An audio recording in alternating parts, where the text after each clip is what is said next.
How's it going, people? This is Boot Banter coming at you with another unboxing slash first impressions. Today we have the brand new Adidas X Ghosted.1s. As you can see, the upper is floral skin, comes with a one-piece construction, pads in the heel. As you can see, sole plate, carbon fiber insert in the forefoot, and pretty light. I think they weigh around like 7.3 ounces or something like that. So not as light as past Adidas, but still okay. The reason I don't have the box is because it got trashed during shipping. So thanks a lot, Soccer Pro and UPS. These the plastic shoe holders, those do come with the shoes. So when you get your pair, you will have these plastic shoe trees in there, which is, I guess, is kind of a nice touch, I guess. But we still don't. Adidas still doesn't give their .1s shoestring bags. So any the dust bags like you get with Nike cleats. And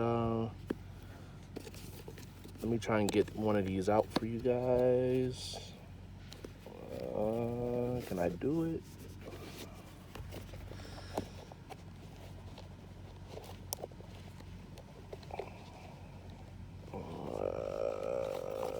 One second.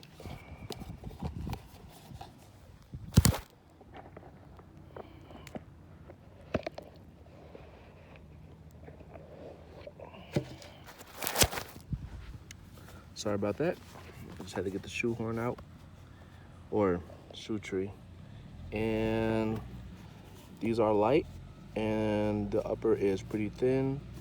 Now, I know it's been, I guess, hyped about, like, this is supposed to be a super thin upper. It's not that thin as you might expect. It's still thin.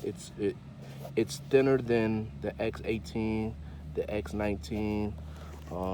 It is closer to the 2014 Adidas as far as thinness goes, except that this is a 3-layer construction. So think of, if you've ever had the Vapor 8, it's almost as thin as that, but not as quite. Maybe a touch thicker, but it's still, people that like speed boots will still like this this pair. The one-piece construction, upon initial trying, because I did try these on when I first got them, it's kind of hard. I have wide feet, and me getting my foot in here was not the easiest task. And also the tongue area, it looks really ugly on my wide feet, because they kind of cut it a little bit too short, I believe, right there. Because as you guys know, the claw collar on the X18 and X19, that really looked ugly. So they cut it low like this, but I think they just cut it a little bit too low in my opinion.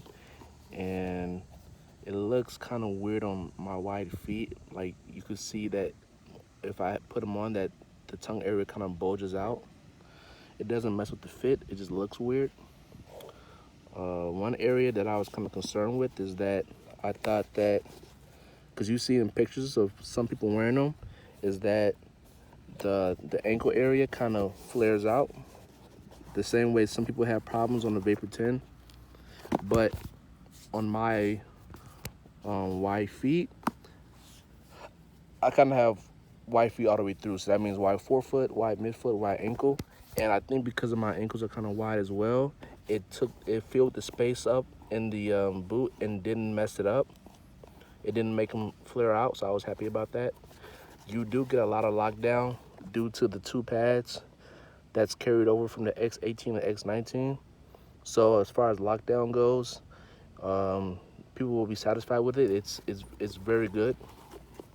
As far as the insole goes, it is pretty thin,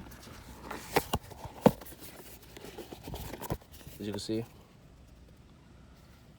Very thin. Very similar to the X18, X19. Not as thin as like the old ultralight sock liners and things of that sort, but still good. As far as the sole plate, it is, when you get these boots, you will feel that the sole plate kind of feels a bit heavier than the upper, but it'll be something that'll go away quickly once you start wearing them in. And the carbon fiber insert is pretty stiff, but it is not as stiff as the old Nike carbon fiber sole plates. So as far as you breaking them in and getting cramps, I don't see that happening. I haven't given them a full test run. I'll be doing that as soon as I get done with this video, but I like it. It seems like they got a substantial amount of carbon fiber in there. Spring back seems to be up to par. So yeah, I'm excited to give these a run. Going over the shapes of the studs, the blades. As you can see, chevron blades, sort of kind of taken from the Mercurial. As you know, Puma with their Ultra 1.1 has chevron studs as well. So it seems like that's the flavor of the year. As far as sole plates go, it's going to be chevrons, which I have no problem with. Especially on speed boots, I think speed boots should have very aggressive stud patterns. I kind of wish Mizuno would follow suit and give us blades on the Morelia Neo, but that's neither here nor there.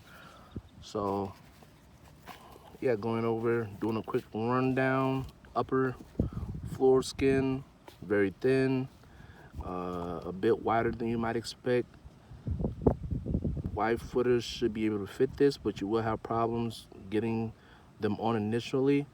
But I think after breaking, you should have an easier time. Chevron studs, carbon fiber in the forefoot, very light. Great lockdown in the heel. So yeah, I'm very excited to give these a run, and I would say in a few weeks, if I have time, I should be able to give you guys a in-depth review. And I should have a couple more videos to give you guys. So very excited. If you haven't already, please subscribe, like the videos. I plan to be a lot more, I guess, active on here. And the more subscribers I get, the more I feel as though people are watching. I will be upgrading to better camera quality and better audio and editing and things of that sort. But I need to get the subscriber count up first. So please like and share the videos. And this has been Boot Banter. And I'll see you guys in the next video. Mask up and take care.